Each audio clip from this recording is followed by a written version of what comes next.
Somewhere beyond time and space, lost in the circuits of reality, a stoner comedian is trapped in the multiverse. Through some glitch in the matrix, they can still broadcast across dimensions. With each transmission, they connect with old friends and new, searching for clues, information, anything that might help them return home. Will they escape, or are they destined to host this cosmic talk show forever? Mandela, Effecting Your Internet Connection, and brought to you by KGL TV and Time Machine Blueprints. This is Secret Time Travel Meeting presents.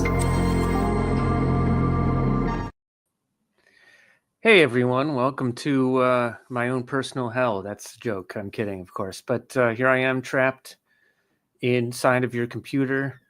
And where do we go from here? I mean, nobody knows. Who can say, you know?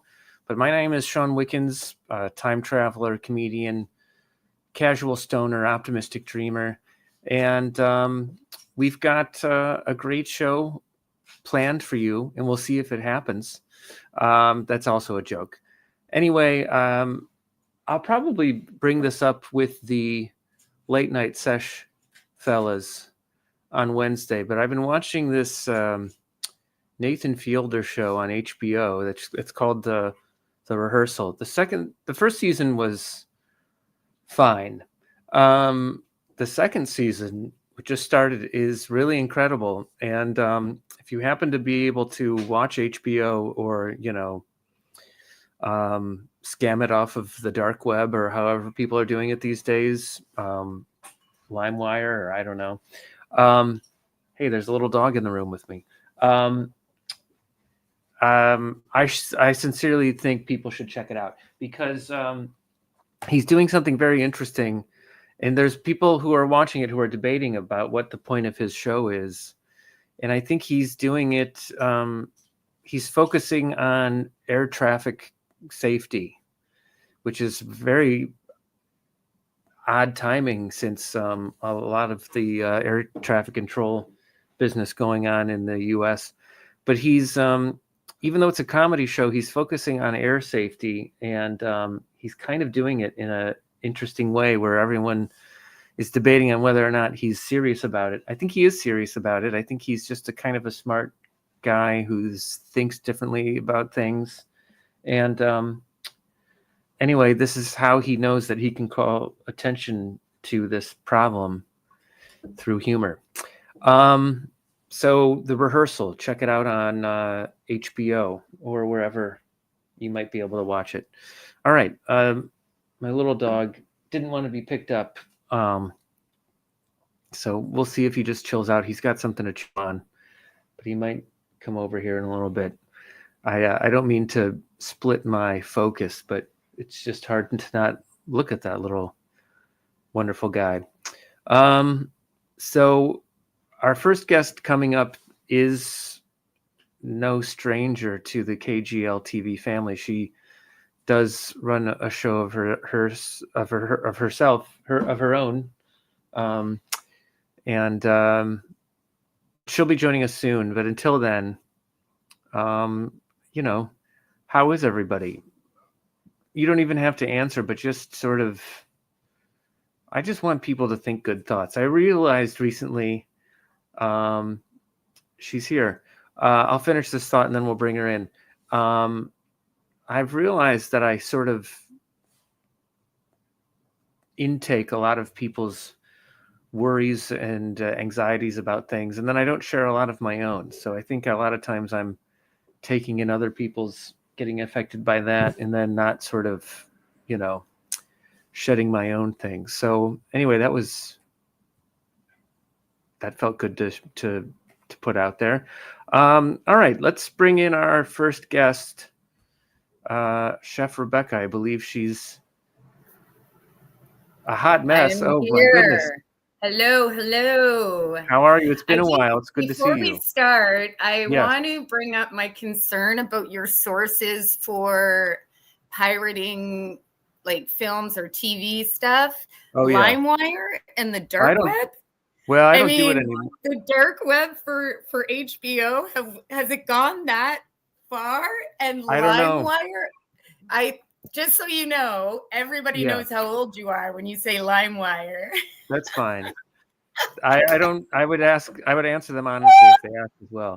But I've gone to the dark web for rehearsal. Come with me. I don't know what people are using these days, but are you watching the rehearsal by any chance? I haven't, but I will check it out. I'm actually trying to watch everything in Italian right now. So okay. I'm not watching things for content, more for learning, for vernacular. For absorbing. How are you? I'm doing great. I'll share one quick sort of spoiler thing about the rehearsal, and I think it's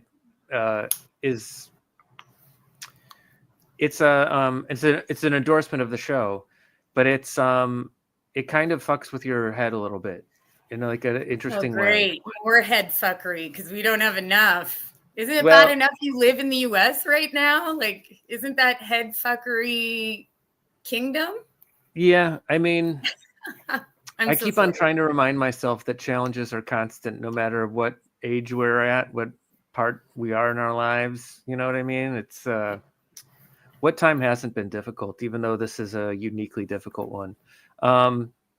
But it did fuck with my brain in a good way, the rehearsal. I think there's going to be some good things, positive effects that come out of the show. But congrats on your Italian journey. How long have you been doing that? I'm actually I'm bilingual, but you're brushing up. Well, I'm in my 4th year. I went back to school during the pandemic. Mm-hmm. And so I'm in my last year of a specialist degree in Italian studies with a double minor in fine art and cinema. Oh, got it. Well, I'd always wanted to, but you can't really justify leaving a good job to go like study Italian lit. You know, like I've literally lived my dream for the last 4 years. Right. But what was I completely lost my train of thought. What was my point? Try to think of. I have no idea. Try to think of what you were trying to say in Italian and then retranslate it into English. Oh, no, that's what so I'm in my 4th year. And because I've become so aware of the different vernacular being used, like that's looking at different languages through Italy. They don't want to call them dialects anymore, but actual languages.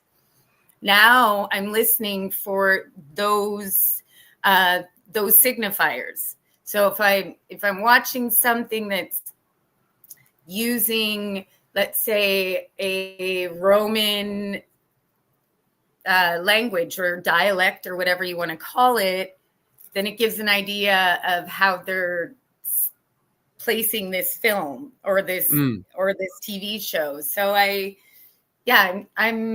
just listening for non-standard Italian stuff. Got it. Because I'm a big nerd. Yeah. So what Italian titles are you watching? Anything? Just movies, TV shows, of the above? Well, I'm watching films and I'm watching TV shows, but I'm also watching even non-Italian films in Italian if it's available. Because on Netflix you can choose the language. So that's been interesting for me to see, and I've also put the subtitles on to see how they're correlating.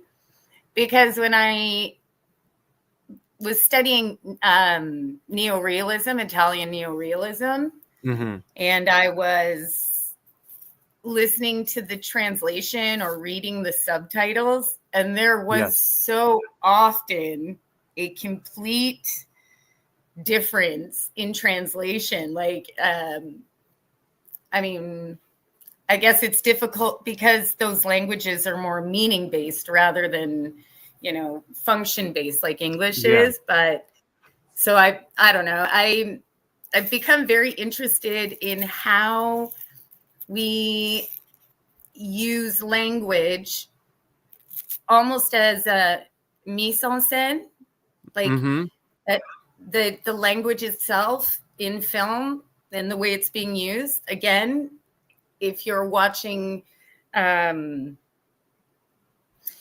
like say you watch the Postman Always Rings Twice, and then you watch Ossessione, and then you see the difference in these films, even though it's obviously Visconti ripped it off, but it's interesting to see how the language sets the scene. Like if you were to close your eyes and listen to what they're saying, does it still have that same impact? So yeah, I have ADHD and I go down rabbit holes. So lately it's been these things: language, Italian, neorealism. So well, it's good to find things that that excite us and that we're into, I have a quick question. If you're interested in sharing an answer. What are other things that you're looking forward to in the moment, in the past week or month, or even, even what am I today? Looking forward to? Yeah, I think it's an interesting question because I actually did this once during a comedy show, where I was like on stage making people laugh. And I asked people, does anybody have things that they're excited about? And it stumped people because it's easy for us to talk about the things we're worried about. So, and I don't bring this up to deny any of the bad things, but I think it's good to share the things that we're looking forward to or optimistic about, So I'm actually in probably one of the most tumultuous times of my life. I'm being sued by my ex for $10 million on money I didn't even know existed because he was committing fraud in my name. So I'm now dealing with the Ontario Security Commission, CIRO, which is a regulator for trade, Toronto Police, CRA, all of these things. And he froze all my assets. So I lost about $50,000 in funding this year. And so it was a disaster, obviously, in the beginning, right? He did this 2 days before I left for Italy for 7 weeks. Like it was all very deliberate, and I get that. And at first I was very dismayed because I'm like, God motherfucking damn it. Like, goddess, God, all of you, everything. What the fuck? Like, I volunteer. I'm a good person and I help out. And so I sat with it for a long time and I tried to imagine what it meant. And then when I saw the challenges that were involved in a situation like mine, so if this is criminal, there's legal support. If this was family, there's legal support. Erroneous or not, in civil litigation, there is no support.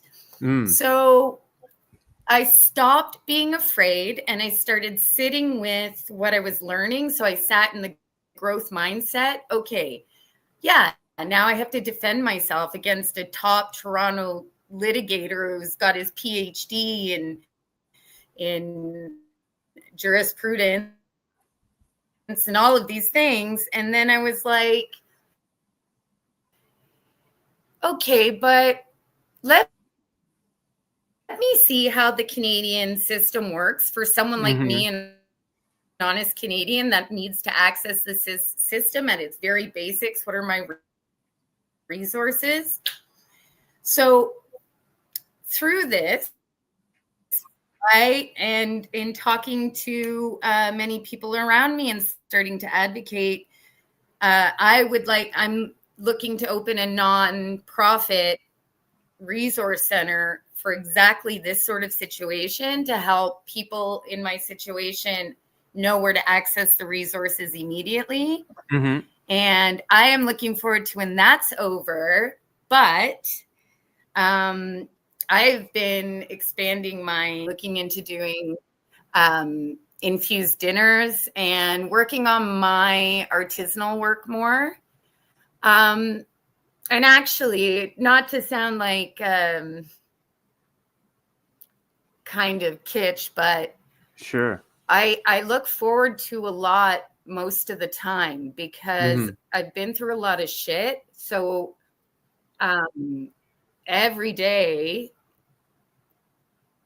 makes me feel pretty excited now because I know that I'm just a, meat suit on a rock hurtling through space. Right. Well, congrats for finding... So I think I'm looking forward to being more of service to my community. Yeah. Well, congrats on finding those things that you can do in those situations that you do feel overwhelmed and out of control. And I appreciate you coming in with that very appropriate subtitle of Hot Mess. If that's how you feel, then I thank you for sharing. And a hot mess isn't bad for somebody who knows how to cook. You know what I mean? That's right. That's right. Yeah. Kitchens get hot. So why do you think I'm a chef? Yeah. What kind of infused dip meals are you making? I know that as somebody who makes their own weed brownies. Oh, let's take a commercial break and then we'll talk about some food a little bit. Okay. All right. We'll be right back, everybody. The Bite Me Cannabis Club helps cannabis lovers connect, learn, and create together. I'm Margaret, host of Bite Me Podcast, inviting you to discover a safe and inclusive private community. Enjoy regular events, workshops, podcast feeds, wonderful members, and a whole lot more. Now with a new unsubscription. Curious to learn more? Head over to joinbiteme.com right now. That's joinbiteme.com, and I can't wait to meet you in the club.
We're back. Do you feel unfrozen?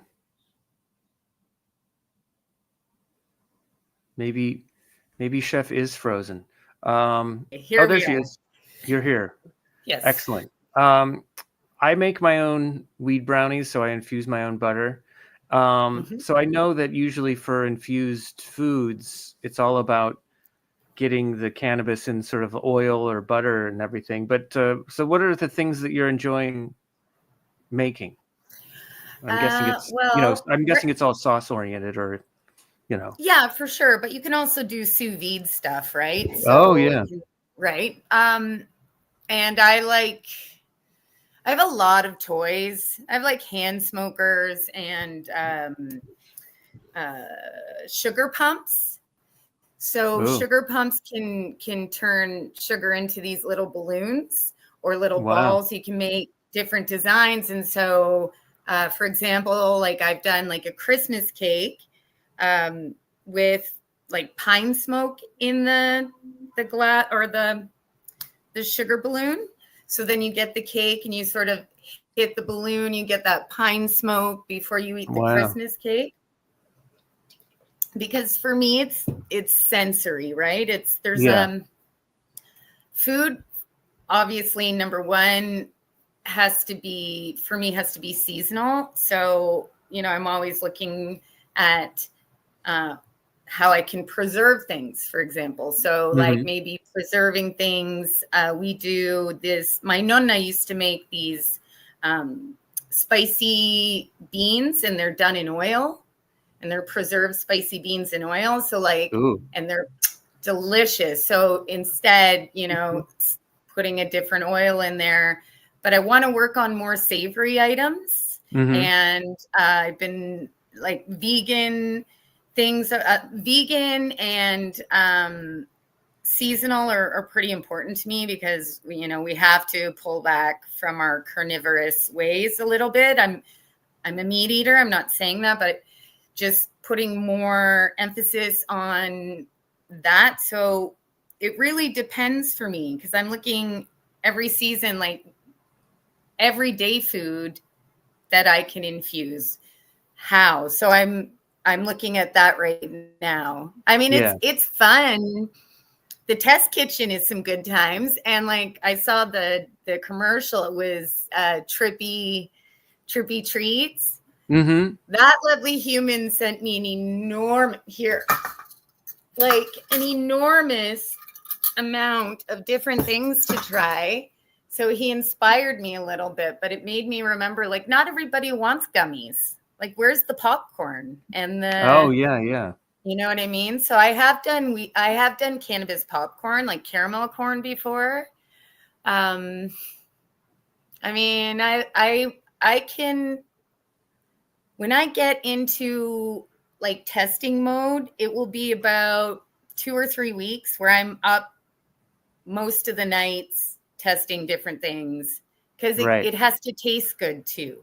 Of course. Like you can't, and cannabis has a pungent flavor that can, you know, take over the flavor of other things, obviously. And because it, like, the way the flavor sits in your mouth, because it's so nasal, that's all you're going to get on the back end. So I'm looking at ways to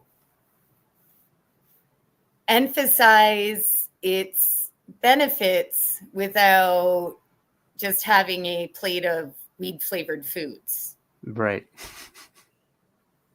Do people come to you with requests, or do you just sort of say like, well, this is what I want to make and this is what I'll make for you? Well, Kelly and I put a deck together of our, like, a sample menus of what we'll do, just for that helps for seasonal and for pricing. But I think, like, anyone can request anything. I'm not one of those chefs that's like, oh my God, they want it to be vegetarian. Oh my God. It's like, dude, if I can make it and it's available, then I'm happy to do that.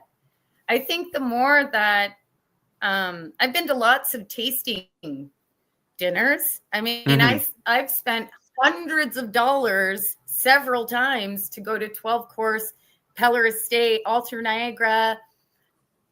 So I couldn't drive home after or even think about it, right? Sure. Or at the end of it, you're kind of sloshed. I went to a dinner called Charlie Burger, which is like this food rave, underground food rave.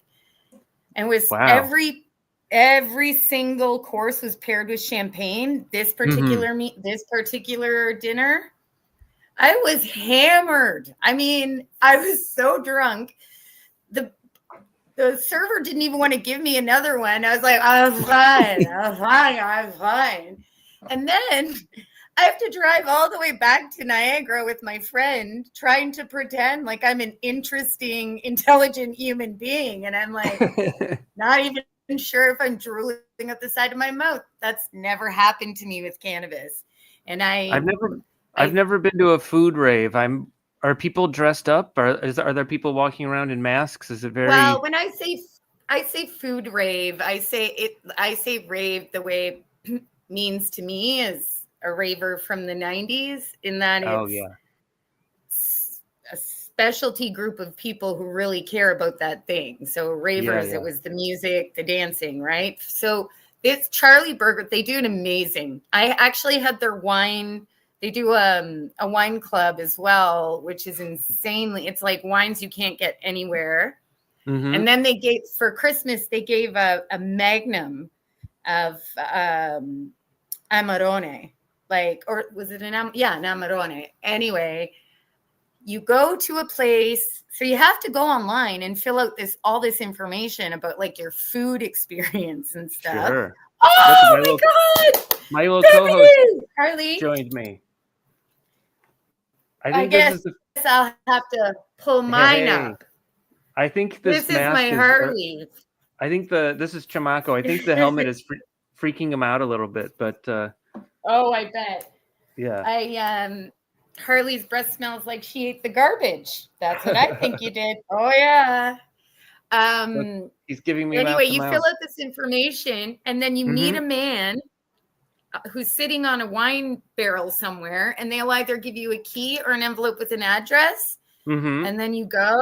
But I mean, this was something else. I had horse tenderloin, probably one of the best steaks I ever had. But wow, I was like champagne drunk with 12 courses.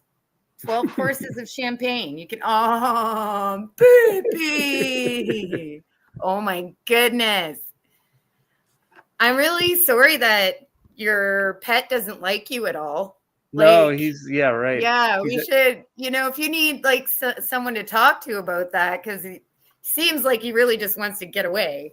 He's at his own little rave right now as well. He's at his own little rave. So what are you looking forward to? What am I looking forward to? Well, next week I'm going to Atlanta, Georgia. I'm doing 6 shows over like 9 nights at the Atlanta Fringe Festival. I am looking forward to that. There's always, pre-show anxieties. Yeah. You're your own kind of entertainer as a chef. You want, as you've already said, you want people to enjoy the food. Right. And I'm not going here because I wanted to give people a bad time. I definitely want to give people a good time. Well, and comedy is tough, right? Because sometimes, yeah. You have to know, in the sense that hopefully it's people who are interested in your work, but you got a whole bunch of people. So as a chef, yes, but they're actually ordering what they want. I have an idea of what their likes are by that. You don't know, like every time. So but it's an interesting challenge. Comedians should be up there with like the doctors and the nurses, because we need you guys. Yeah. Yeah. Well, I watched some old Richard Pryor the other week. Oh, nice. My God. Do you remember his kids show by any chance? He had a kids show in the 80s for like 3 seasons or something like that. I think I do remember something, which is actually hilarious, because wasn't he like super cracked out then? He might have been, yeah. I don't think it came across. Like before he set himself on fire. Yeah. I don't think it came across to us kids. My sister and I would watch it, but I remember like being enamored because I knew who Richard Pryor was, and I knew he was kind of like, an out there raunchy comedian, but he had this great kids show that we adored, which is funny. That's hilarious. Yeah. So I'm looking forward to shows next week. I do like traveling. I like the challenge of doing shows for people who, don't normally see me. And good luck. No. Thank Break you. a leg. Thank you. Yeah. What's that?